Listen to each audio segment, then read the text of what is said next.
the end of watch for a New Orleans police officer. It was terrible. Overall, good guy. He didn't deserve that.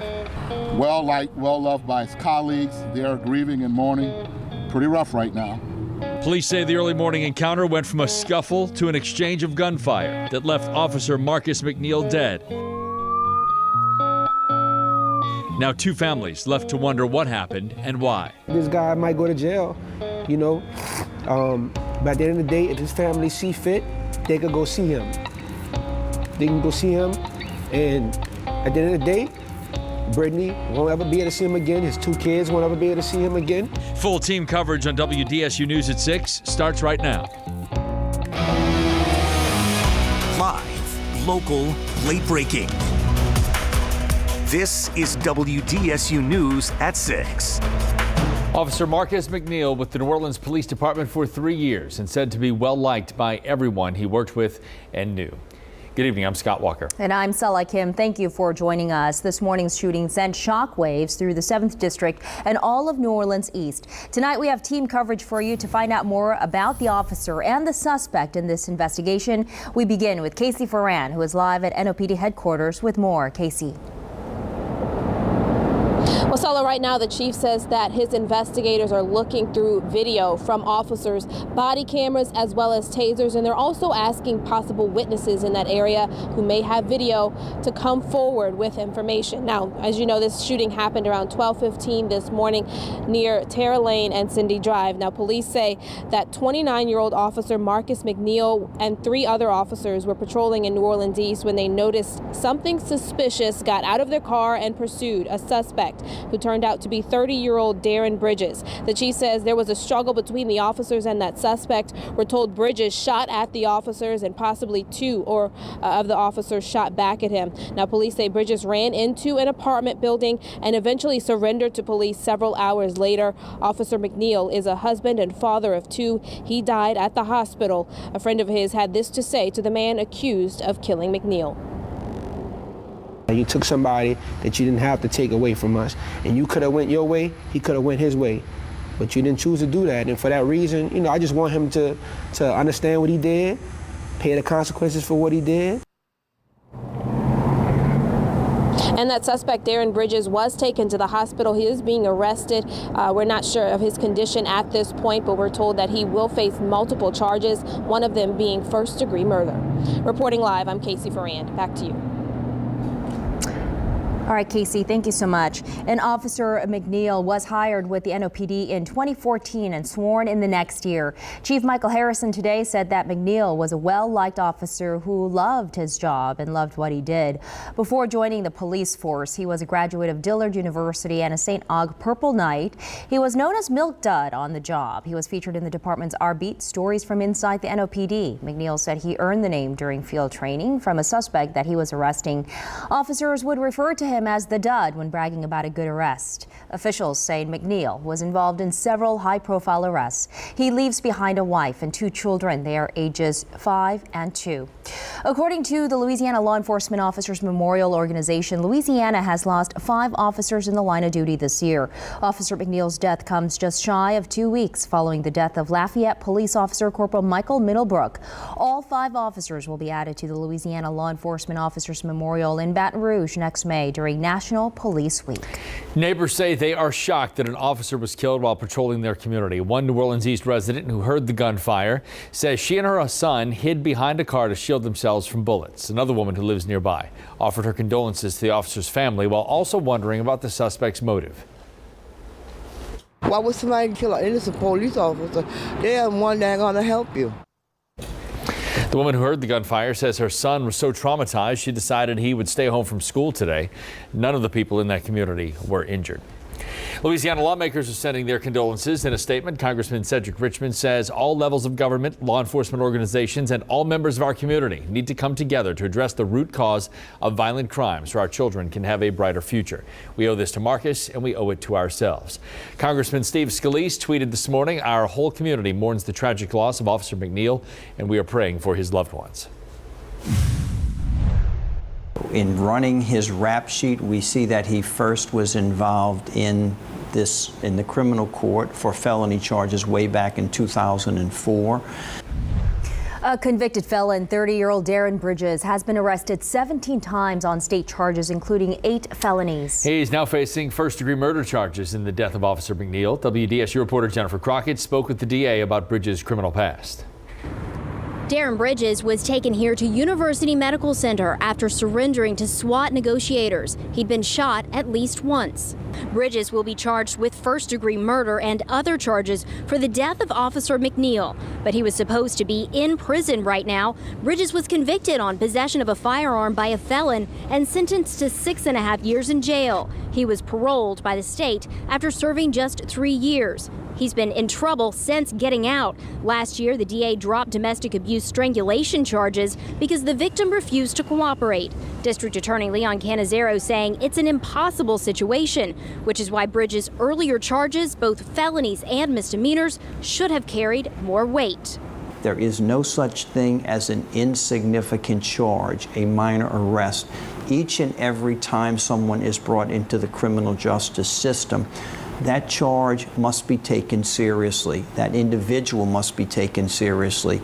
And we have to do something to prevent that person from coming back. Bridges' previous arrests are on charges from everything from firearms, drugs, and violent crimes. We reached out to his family, but they did not want to talk on camera. Reporting at UMC in New Orleans, I'm Jennifer Crockett, WDSU News. All right, Jennifer, thank you. And we have more on this deadly officer-involved shooting right now on our website at WDSU.com. And you can get updated alerts with the WDSU mobile app. Still ahead, biking for buses to help the families of inmates in Louisiana's prison system see their loved ones and how this nearly 200-mile trek is making it possible. We're on South Carrollton Avenue near Xavier University, where candidates are making their last push to get you to the polls and get your vote. We'll tell you what election officials are doing coming up at 6 o'clock. And not too bad of a way to end the work week with lots of sunshine, but temperatures are still running pretty high. Coming up, when we could get a break and some fall-like temperatures return.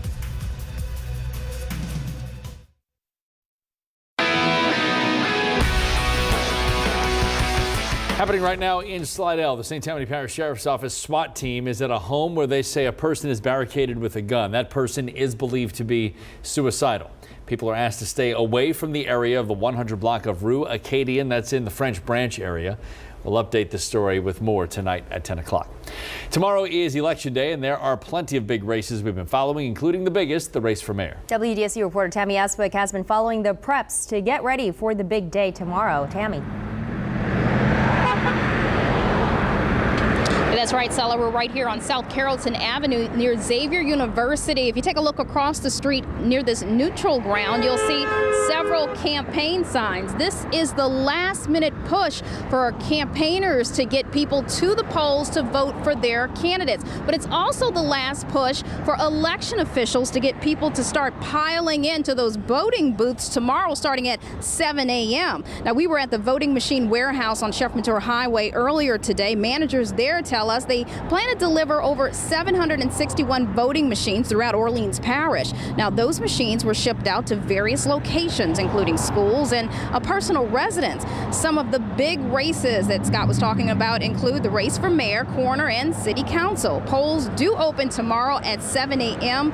and they close at 8 p.m. Now, we did talk to election officials in Orleans Parish a couple of weeks ago, and they told us they are expecting low voter turnout. Now, we understand that so far ballots that have been cast, about 14,000. But they say in 2014, the last mayoral election, overall they had 35% of registered actually voters cast ballots. This time so far it's only been 6%. So we'll see if we get a chance to beat that number this time around. Now, we can tell you that there are 9 polling locations, actually 38 affected, but 9 polling locations that have changed. For those lists, head over to our WDSU app. For now, I'm Tammy Aswick for WDSU News. WDSU, of course, will have complete coverage of all the races right here tomorrow. Our Commitment 2017 coverage begins at 5 p.m. Biking to Angola. Find out why 60 cyclists are heading to the state penitentiary today. The primetime lineup tonight looks like this. Law & Order True Crime, then Dateline at 8. Don't watch it alone. Exactly. Right after that, The it's Menendez murder. WDSU News at 10 o'clock. Then The Tonight Show starring Jimmy Fallon.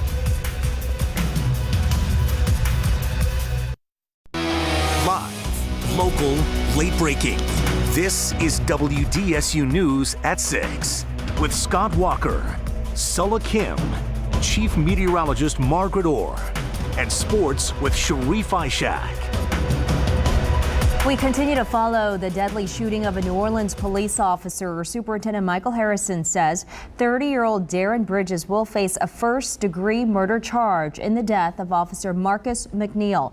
Officials say this morning's shooting is still in the early stages of the investigation. Investigators are looking at video from body cameras and neighborhood security cameras to help with the timeline. What we do know is that McNeil and 3 other officers were patrolling the area.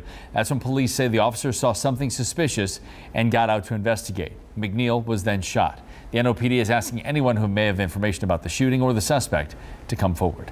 And Officer McNeil is the first New Orleans police officer to be killed this year. But he is not the only one. His name will now be added to the growing list of officers who have laid down their lives protecting the city. On the job for just over 2 years, NOPD officer Marcus McNeil had made a name for himself as a good young officer. His end of watch comes on Friday, October 13th, after being shot in the head in New Orleans East. He now joins a list of NOPD officers killed in the line of duty over the last decade. The last, Darrell Holloway, who was allegedly shot and killed by a suspect in the summer of 2015. Also that year, Officer Vernell Brown was killed in a traffic-related accident, and 1 year later, Officer Natasha Hunter also was killed in another traffic incident. Back in November of 2007, longtime officer Thelonious Dukes was shot and killed at his home in New Orleans East. Investigators say 3 men tried to rob him while he was working on a car in his garage. All were later convicted of murder. Less than 3 months later, Officer Nicola Cotton was shot 15 times in Central City by a man who was later deemed to be mentally deranged. She died at the scene. When officers responded, the suspect was within feet of Cotton, still holding her firearm. The story gained national attention as accused killer Burnell Johnson was later ruled incompetent to stand trial and sent to a mental health facility for the remainder of his life. In 2010, Officer Alfred Celestine died at an area hospital from injuries related to a car crash 2 days earlier when his patrol car was struck by a drunk driver. And in the summer of 2013, Officer Rodney Thomas was killed by a hit-and-run driver on the high-rise in New Orleans East. He had stopped on his way home from work to handle a routine traffic accident. The driver fled the scene, tried to allegedly hide the white Porsche used, and lied about the incident. Marcus McNeil is the first NOPD officer to be killed in 2017 in the line of duty. His name will now be added to this memorial here in front of NOPD headquarters for slain police officers. Reporting in Mid-City, I'm Travers Mackel, WDSU News. And Governor John Bel Edwards is joining with others across the state who are mourning Officer McNeil's death. He tweeted this morning. It says, quote, "Our hearts break for the fallen NOPD officer killed last night. Donna and I are sending our prayers to the family during this difficult time." Also, the Louisiana State Police asking for prayers for Officer McNeil and the entire New Orleans Police Department, asking on Facebook today, quote, "Please keep his family in your prayers and take a moment from your day to appreciate his service and ultimate sacrifice." So remember, you can always follow any late-breaking developments on the story on our website at WDSU.com and on the Twitter and Facebook accounts.